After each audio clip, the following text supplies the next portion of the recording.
Aujourd'hui, c'est Aurélie qui nous raconte son histoire d'interruption médicale de grossesse, son IMG. Cet épisode parle d'arrêt de grossesse, il est émotionnellement intense. Je vous invite donc à l'écouter dans les meilleures conditions possibles.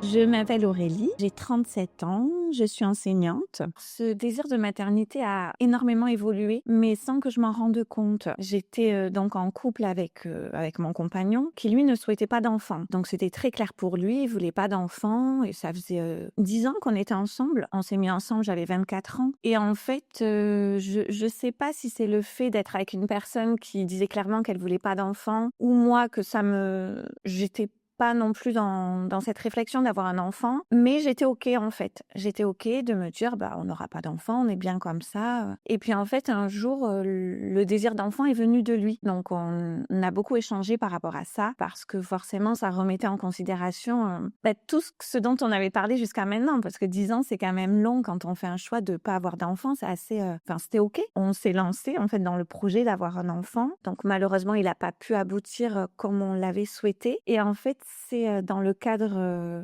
de mon deuil où j'ai pris conscience que mon désir de maternité était réel, mais a toujours existé, et que je pense que je l'étouffais un petit peu. C'était inconscient, hein, vraiment, je le conscientisais pas du tout à ce moment-là, de me dire: «Mais si mon compagnon ne veut pas d'enfant et que moi j'en veux un, qu'est-ce qui va se passer dans notre couple?» Mais en fait, j'ai reçu ce désir de maternité, mais d'un coup en me disant: «Mais c'est ce que je voulais, ce que j'ai toujours voulu finalement». Alors lui était parti, en voyage avec un ami, au Canada, et donc c'est un ami qui avait, une enfant à ce moment-là, et donc il avait fait des visios avec sa compagne et sa fille, et donc mon compagnon, a vécu tout ça, et puis, en fait, je pense que ça lui a fait aussi reconsidérer la place d'un enfant dans un couple, et puis, ce que ça pouvait aussi procurer, et donc il est revenu de ce voyage en me disant: «En fait, j'ai complètement changé ma vision, en ayant pu partager ces moments de vie et de famille avec donc son ami et sa compagne et leur fille». Et donc moi, je t'avoue que je comprenais pas trop, parce que je me disais quand même: «Depuis 10 ans, tu veux pas d'enfant, là, tu pars en voyage et hop, tu reviens, tu veux un enfant, parlons-en». Et donc on a beaucoup échangé, et en fait, c'était tombé pile pendant le confinement. Donc on s'est retrouvés pendant 2 mois à discuter énormément de ce projet, en fait, et de cette nouvelle configuration de vie qui potentiellement, pouvait s'offrir à nous. De quoi on a envie tous les 2, qu'est-ce qu'on imagine, qu'est-ce qui pourrait être possible, qu'est-ce qui ne peut pas l'être. Et donc suite à ça, en fait, au bout des 2 mois de discussion, j'ai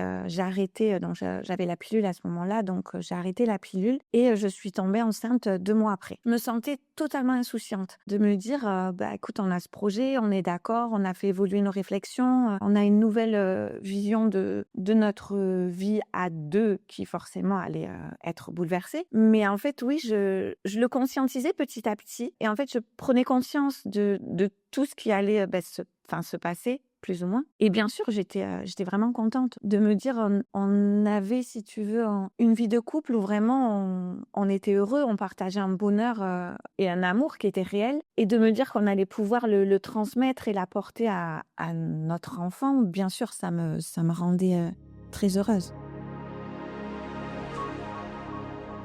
Bon, je tombe enceinte, et mon compagnon était, très heureux, et lui voulait l'annoncer vraiment de suite, et moi, je voulais quand même attendre qu'on ait les premiers rendez-vous médicaux, parce que c'est plutôt ma nature, en fait, de vouloir, attendre quand même un petit peu. Et donc lui, il l'a annoncé rapidement, mais il était tellement heureux et tellement joyeux de partager cette nouvelle que, c'était OK, on l'a partagé. Et donc j'ai fait le premier rendez-vous avec, le gynécologue, et donc ils font, tu sais, les prises de sang, obligatoires, hein, pour déterminer, s'il y a des risques de maladie ou pas. Et en fait, c'est allé, assez vite, parce que de mémoire, j'avais fait la prise de sang, j'étais enceinte, de 2 mois à ce moment-là. Et en fait, dans la semaine, j'ai reçu un appel, de la secrétaire de la gynécologue qui m'a dit: «Écoutez, vous devez venir en urgence, au cabinet». Donc moi, j'ai essayé d'avoir des explications pour, savoir pourquoi, parce que j'étais pas du tout, dans une possibilité de risque, en fait. Pour moi, voilà, la grossesse avait débuté, tout allait bien se passer. Enfin, c'était vraiment, une insouciance totale.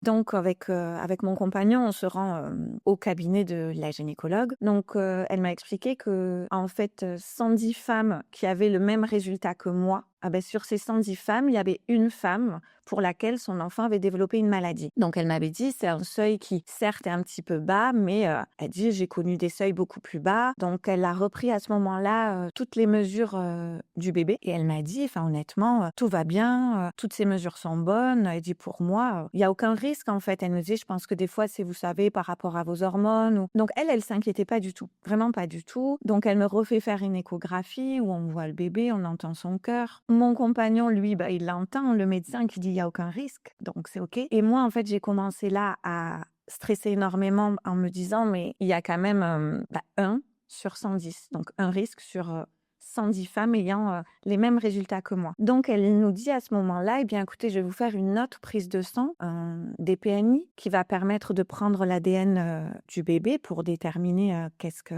qu'il en est. Et donc, elle nous explique que c'est fiable à 99%. Donc, je dois y retourner.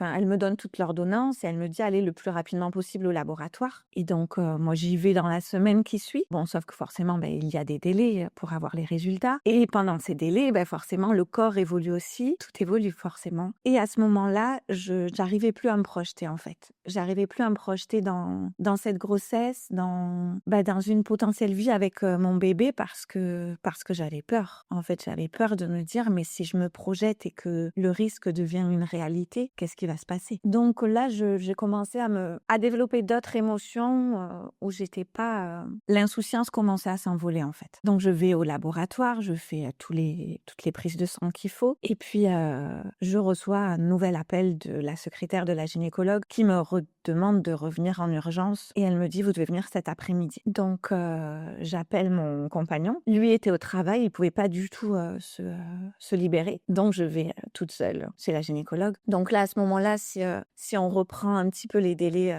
je vais être à 2 mois et 3 semaines de grossesse. Donc, j'y vais et elle me reçoit de suite entre 2 patients et elle me dit, écoute, on a reçu votre prise de sang et elle confirme que votre bébé est atteint d'une maladie. Et là, en fait, j'ai pas réagi. Je la regardais, je pense que j'étais vraiment sous le choc à ce moment-là. Aucune réaction de ma part. Vraiment, je la regardais et je pense que mon regard était empreint de vide, en fait. Il y avait rien, rien. Et j'étais toute seule et elle me répond, mais vous réagissez pas, vous vous y attendiez ou quoi? Et là, je la regarde et encore une fois, je n'ai aucune réaction, je dis rien. Et elle me dit, écoutez, vous allez voir ma secrétaire et elle va vous donner un rendez-vous à l'hôpital. Donc je sors, je prends ce fameux rendez-vous à l'hôpital. Mais là, je comprends pas ce qui se passe. Je sais pas ce qui se passe. Il y a, en fait, mon monde s'est effondré, vraiment. Et il y a quand même une voix dans ma tête qui me dit, Aurélie, cette prise de sang, elle est fiable à 99%. Donc potentiellement, tu as 1% où il se trompe. Et je sais pas pourquoi j'étais focalisée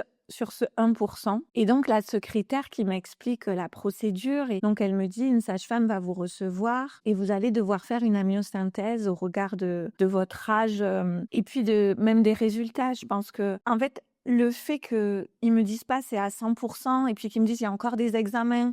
Bon, moi, je me dis, OK, le bébé est potentiellement malade à 99% de risque. Mais bon. Et donc, je prends, ce fameux rendez-vous et je vais dans ma voiture. Et là, je m'effondre. Mais je pleure comme jamais. Et donc, j'appelle Florian, mon compagnon, et je lui dis exactement ce qui vient de se passer. Et il réagit pas non plus. Il parle pas et je suis dans cette voiture où je pleure.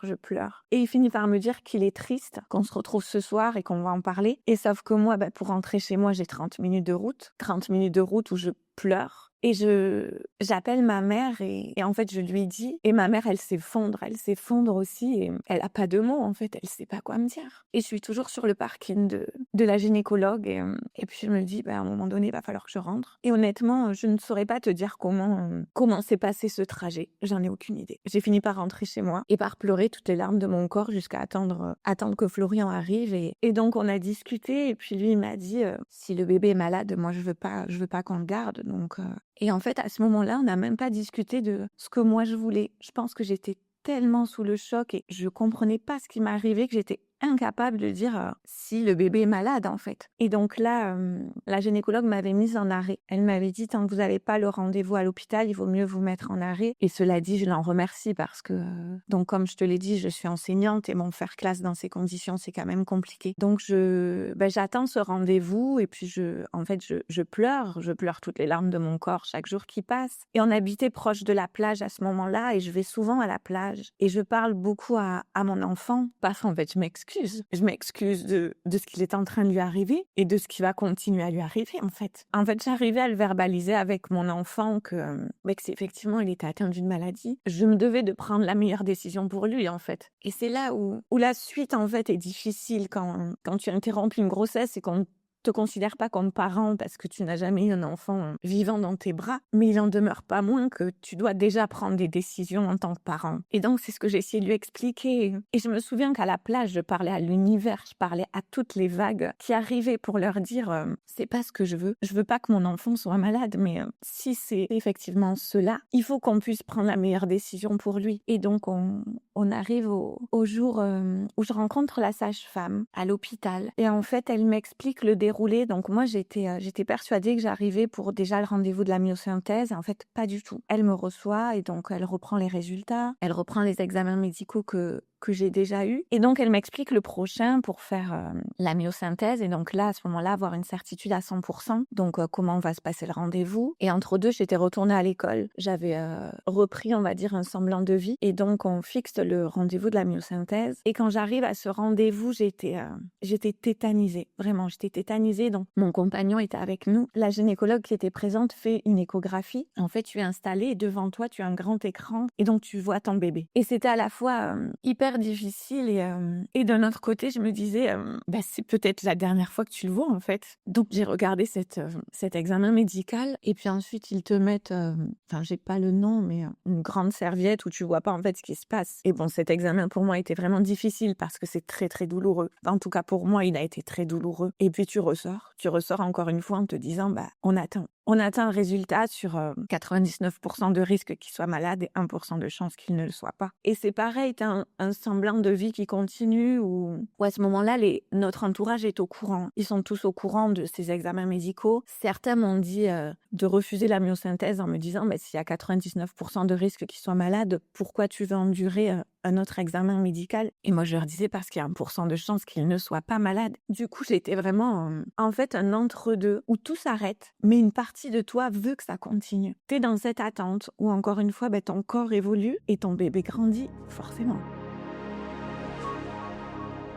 Suite à cela, on a un rendez-vous avec la gynécologue. Et donc là, j'étais enceinte d'un peu plus de 3 mois et demi entre les différents examens, puis les délais, parce que forcément, le temps qu'il y ait les résultats, tu es toujours dans cette attente. Et donc, on est reçu à l'hôpital par la gynécologue. Et puis, elle nous dit que la maladie est confirmée, que là, nous ne sommes plus sur un risque, mais sur une réalité. Notre bébé est malade. Et du coup, là, encore une fois, je réagis pas, j'attends. Et elle me dit, on a dépassé les délais pour faire une interruption de grossesse par voie médicamenteuse, donc vous allez devoir accoucher. Et là, je m'effondre. Je lui dis que non, que c'est pas possible en fait. Et elle me dit, vous n'avez pas le choix. Donc, je pleure.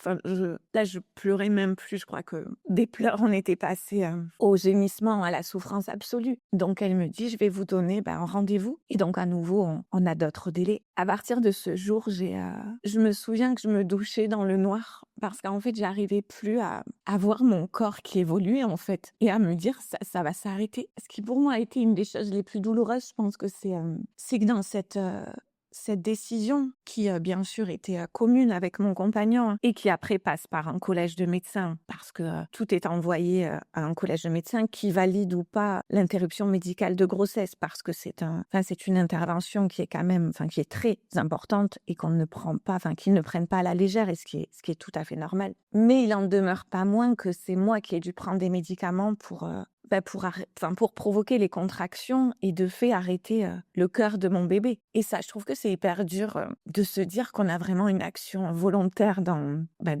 cette situation. Donc, je retourne à l'hôpital pour prendre ces fameux médicaments et je dois y revenir le lendemain pour être hospitalisée, pour accoucher. Et donc, je suis reçue dans le service gynécologie et donc, elle m'explique tout le déroulé. J'avais pas demandé à la gynécologue ce qui allait advenir de mon bébé parce qu'en fait, j'avais peur. J'avais peur de ce qu'elle allait me dire, de ce qu'elle allait me dire sur qu'est-ce qui fond du corps du bébé. Je pense que j'étais pas capable de le savoir. Et mon mari ne voulait pas connaître le sexe du bébé. Donc, qui dit ne veut pas connaître le sexe, amène beaucoup de conséquences parce que je peux pas reconnaître légalement mon enfant. Parce qu'il y a des délais où en fait l'enfant est obligatoirement inscrit sur le livret de famille, mais des associations ont œuvré pour que des familles qui ne rentraient pas dans ces délais puissent quand même le faire. Encore une fois, pour la reconnaissance de cet enfant, et puis je pense que ça va même au-delà, c'est pour la reconnaissance même de la souffrance de ces familles. Mais lui, il voulait pas du tout connaître le sexe. Il me disait qu'en fait, en connaissant le sexe, pour lui, ça donnait encore plus de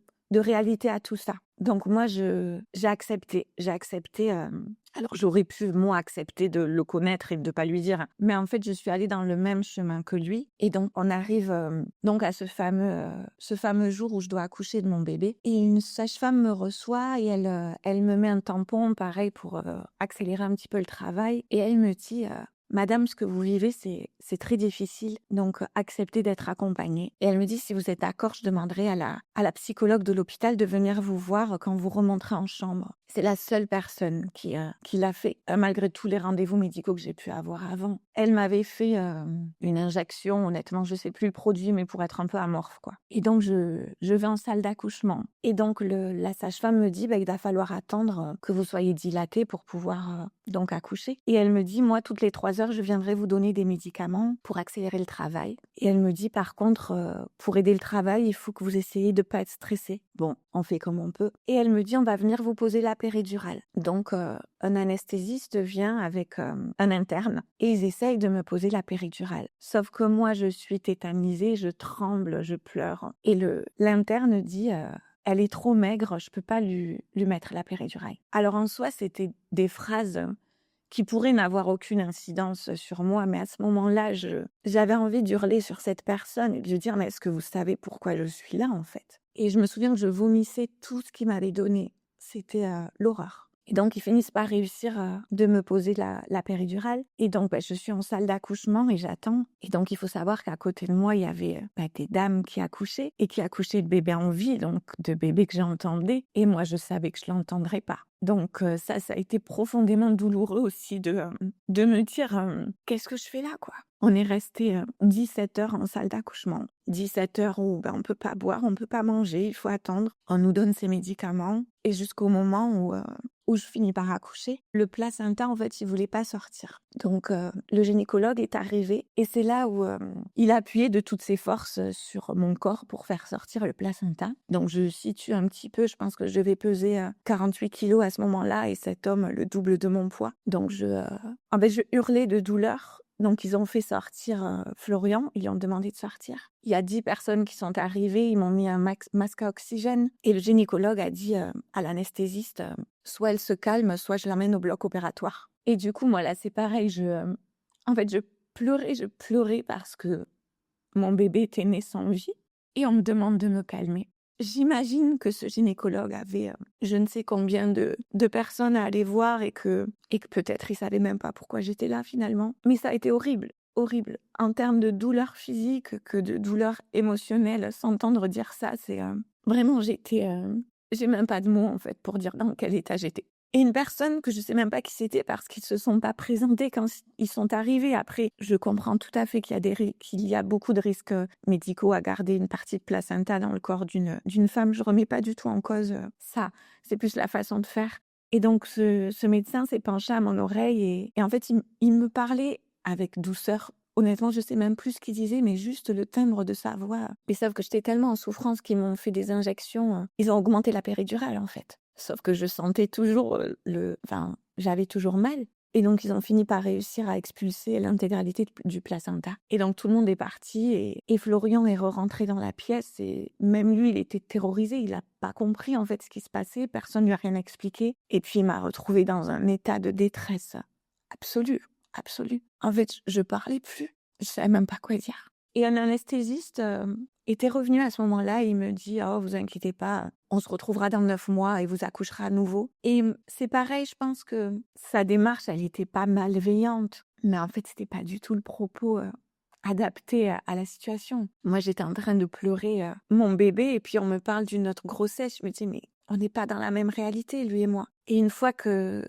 j'ai pu retrouver l'usage de mes jambes, donc ça a quand même pris 2 heures après tout ça. Ils m'ont renvoyée en chambre et puis je me souviens que je me suis endormie. Et le lendemain, dans la chambre, c'est pareil, il y a eu énormément de dames qui sont rentrées. Et c'est pareil, je ne savais pas qui étaient ces personnes. Mais je lisais tellement de tristesse, en fait, dans leur regard et de compassion aussi que elles étaient là. Elles disaient rien, mais elles venaient me voir et puis j'ai osé demander si la psychologue pouvait venir. Donc elle est venue et quand elle est rentrée dans la pièce, je me suis effondrée, j'ai pleuré, pleuré, pleuré. Et il faut savoir que quand j'ai accouché, j'ai pas été capable de voir mon bébé. J'ai pas été capable de prendre dans mes bras. J'avais pas, je pouvais pas. Et à ce moment-là, mon mari m'a dit: «Si tu veux, on va le voir». Il me dit: «J'accepte d'aller le voir». Mais je lui ai dit: Si je le vois, je ne me relèverai jamais parce que voir un bébé sans vie était au-dessus de tout ce que je peux faire». Donc on a quitté l'hôpital à 2. Je me rends compte de cette brutalité parce que pour moi, on rentrait vraiment à 3 de l'hôpital, mais on ressortait qu'à 2.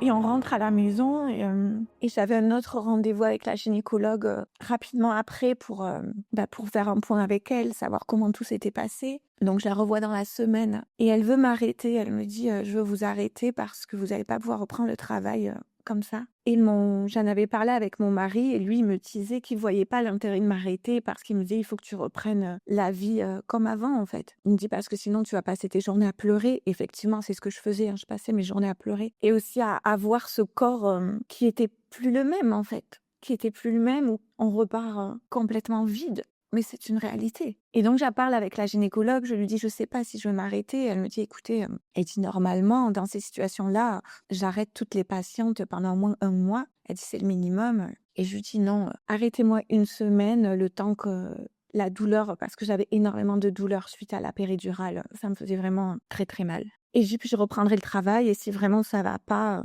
je reviendrai vous voir». Alors avec du recul, je pense que c'est la pire décision que j'ai pu prendre, parce que, en fait, moi-même, je me suis infligé une violence, inouïe de retourner, dans un travail où je suis avec des enfants et où je dois, leur apprendre des choses et puis être là pour eux, être présente pour eux. Ça a été vraiment dur. En fait, chaque jour, sur le trajet, je pleurais à l'aller et je pleurais au retour. Quand j'étais en classe, il y avait pas de sujet, j'étais là pour eux. Mais en fait, je pense que l'énergie que ça me demandait était beaucoup trop importante sur ce que j'avais en fait dans mon réservoir. Et tous les soirs, je rentrais et j'allais à la plage. La plage a été vraiment un lieu de recueillement pour moi où je m'asseyais et je regardais les vagues et je pleurais. J'étais en colère de vivre ça. Et en fait, la chute par rapport à l'insouciance que j'avais était tellement brutale. En fait, je comprenais même pas ce qui m'arrivait. Je me disais: «Je vais me réveiller, c'est pas moi, c'est pas possible». Mais en fait, si, c'était moi. J'ai commencé à voir donc la psychologue de l'hôpital dans toutes ces conditions-là. Elle m'a aidée parce que, en fait, j'ai pu discuter avec quelqu'un qui ne portait aucun jugement sur ce que je vivais. Contrairement à mes proches, en fait, qui, soit parce qu'ils étaient trop, comment dire? Ils étaient trop pris dans la situation émotionnellement ou soit parce que, ne l'ayant jamais vécu, en fait, ils savaient pas. Et j'ai eu beaucoup de remarques qui étaient pires que pour moi la situation presque que je vivais. Parce que certains me disaient, «Ah de toute façon la réplique phare, c'est: «Avec le temps, ça va aller. Avec le temps, ça ira» ou «Tu auras un autre enfant» ou «C'était pas le bon moment». Mais ça, en fait, non. Alors, je comprends qu'il y ait des personnes qui aient besoin de dire quelque chose quand ils voient la souffrance et la peine de quelqu'un, mais je crois que des fois, il vaut mieux pas parler et juste accepter l'émotion de l'autre. Et j'expliquais tout ça à la psychologue et ça me faisait du bien, en fait, de pouvoir librement dire tout ce que je ressentais sans avoir des répliques comme ça, en fait. qui m'aidait pas du tout. J'ai même une amie qui m'avait dit, «Bah, la prochaine fois, tu attendras avant de l'inscrire à la crèche» et en fait, il faut savoir que les délais pour inscrire un enfant à la crèche, c'est juste, l'horreur et donc on est obligé d'inscrire son enfant à la crèche au tout début d'une grossesse et ce que j'avais fait, par rapport au délai de ma crèche et donc forcément après j'avais dû envoyer un mail pour dire, que j'avais dû interrompre ma grossesse et donc l'inscription, devait être annulée. Mais cette remarque, je la trouvais tellement déplacée. Enfin, quel est l'intérêt en fait de dire ça à quelqu'un? Je vois pas. Et en fait, suite à ça, je me suis beaucoup isolée, complètement isolée de tous mes proches. Mon mari, à ce moment-là, faisait des travaux dans notre future maison. Donc lui, je pense il était parti dans un autre projet. Alors, je parlerai pas à sa place, mais est-ce que c'était pour penser à autre chose ou en tout cas avancer à sa façon? Et moi, je me coupais de tout, tout, tout. Les seuls liens sociaux que j'avais, c'était avec mes élèves ou avec mes collègues. Après, je ne voyais personne et même mon mari, je le voyais pas parce qu'il travaillait énormément et puis le soir, il rentrait tard et en fait, on s'éloignait de plus en plus. Mais lui, je pense qu'il comprenait pas non plus ma façon de vivre mon deuil parce que lui, il a une faculté où il arrive à passer à autre chose. Et moi, j'avais besoin de vivre chaque émotion pour rester connectée à mon bébé et me dire non, je passe pas à autre chose. C'est pas possible en fait. Et ou pas de cette façon. Je passe pas à autre chose avec un nouveau projet en me disant bah on passe à autre chose. Et j'avais besoin de vraiment de vivre chaque larme, chaque détresse, chaque souffrance. Mais le problème est que quand une personne est triste, on a envie qu'elle arrête d'être triste. Quand une personne pleure, on a envie qu'elle arrête de pleurer. Sauf que moi, je voulais pas. J'étais pas en accord avec ça. Donc, je m'isolais. Je m'isolais et je vivais ma peine, en fait. Et je pense que c'est ce qui m'a aidée à l'accepter. À accepter cette souffrance et à me dire, bah, c'est OK, en fait. Et c'est légitime. Et toi, tu vis comme ça la perte de ton bébé et c'est comme ça. Et en fait, il y a eu 2 choses, qui ont été difficiles à ce moment-là. C'était vraiment, donc la perte de ce bébé et comme je te disais au début, la prise de conscience de mon désir profond de maternité qui là, en fait, je me suis dit: «Je ne peux pas ne pas, avoir un enfant en vie un jour. Je peux pas» et donc il y a ce deuil qui est présent et cette volonté puissante de donner la vie parce que, enfin moi, quand j'en parle, je le dis, j'ai pas donné la vie, j'ai donné la mort. Et c'est une réalité, j'ai donné naissance à un enfant mort, pas un enfant en vie. Et souvent on dit, les femmes, elles donnent la vie. Oui, mais pas que en fait. Et comment on s'accompagne dans cette perte d'un enfant et dans cette volonté, dans ce désir d'enfant aussi. C'était vraiment difficile parce que, en fait, j'oscillais entre les 2, entre, cette peine immense et ce désir aussi de vie. Et en fait, les mois ont passé dans dans cette solitude, dans cette souffrance et il faut savoir que j'ai jamais repris de moyens de contraception pendant ce délai-là et j'étais toujours suivie donc par la psychologue et un jour, en fait, je me disais: «Mais j'arrive à une impasse» et c'est ce que je lui disais, je lui disais: «Je suis dans un espace-temps qui ne me convient pas parce que mon passé m'est trop douloureux, mon futur m'est trop incertain et dans le présent, je suis, terrassée par des émotions que j'arrive pas à vivre, en fait, parce que même si je les laissais me transporter, le résultat était douloureux, était vraiment, très, très douloureux et je ne pouvais pas reprendre ma vie comme si tout allait bien et qu'une autre grossesse allait arriver et puis que tout allait bien se passer. Ça, c'est pas moi. Et du coup, elle me le disait aussi qu'il y avait quand même un aspect temps et qu'avec le temps, ben, les émotions, elles diminuent, elles sont pas toujours autant intenses. Et bien heureusement. Mais en fait, je lui disais, je vois pas d'évolution. On discute ensemble, les mois passent, c'est pareil. Donc j'ai arrêté mon suivi avec la psychologue. En fait, je me sentais seule, complètement seule, en détresse, mais à la fois cette solitude me faisait du bien. En fait, je me suis souvenue dans un de mes précédents travails qu'une de mes collègues avait dû interrompre oui, médicalement sa grossesse aussi, avec un terme plus tardif, donc une grossesse plus avancée.